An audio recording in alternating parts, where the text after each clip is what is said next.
BRS BJP ने रेवंत रेड्डी के भाई के लिए तेलंगाना पुलिस की हिफाजत पर उठाया सवाल। भारत राष्ट्र समिति और भारतीय जनता पार्टी ने जुमे यानी आज 15 दिसंबर को चीफ मिनिस्टर रेवंत रेड्डी के भाई ए कोंडल रेड्डी को पुलिस गाड़ी स्क्वाड फराहम करने के रियासती हुकूमत के मुबैना इकदाम पर सवाल उठाया। बीआरएस लीडर कृष्ण ने एक वीडियो पोस्ट किया है जिसमें पुलिस की गाड़ियों को एक कार की हिफाजत करते हुए देखा जा सकता है, जिसमें कोंडल रेड्डी सफर कर रहे हैं। वो वजीर नहीं है, एमएलए भी नहीं है, लेकिन पुलिस की गाड़ी उनके साथ है क्योंकि वो वजीर आला के भाई है। क्या ये कांग्रेस का प्रजाला पालना है? कृष्ण ने एक्स पर पूछा।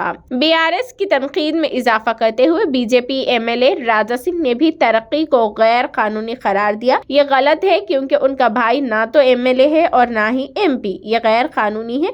तमाम साबिक एमएलए की सिक्योरिटी हटा दी गई है। साबिक सीएम केसीआर की सिक्योरिटी को कम करके Y+ कर दिया गया है। इसको अपोज किया है, कैसे देखते हैं सर ये सिक्योरिटी, सीएम के परिवार को भी सिक्योरिटी देना, उनके सिक्योरिटी कॉन्वॉयज देना, कैसे देखते हैं? ये बहुत ही गलत है क्योंकि उनके भाई ना विधायक है, ना एमपी है, ना कुछ है, और सिर्फ मुख्यमंत्री का भाई है बोलकर सिक्योरिटी देना ये तो इलीगल है। आज रेवंत रेड्डी जी का मैंने ऑल इलेक्ट्रॉनिक मीडिया में एक स्टेटमेंट देखा था कि जितने जो एक्स एमएलए हैं उनकी सिक्योरिटी निकाल दी है, जो हमारे एक्स मुख्यमंत्री चंद्रशेखर राव जी उनकी सिक्योरिटी में लगभग कम कर दिया, उनको सिर्फ Y+ सिक्योरिटी दी गई। तो सभी की सिक्योरिटी कम कर रहे, इसका मतलब क्या है? कम करने का मतलब ये है क्या तुम्हारे परिवार को आप सिक्योरिटी दे रहे हैं क्या?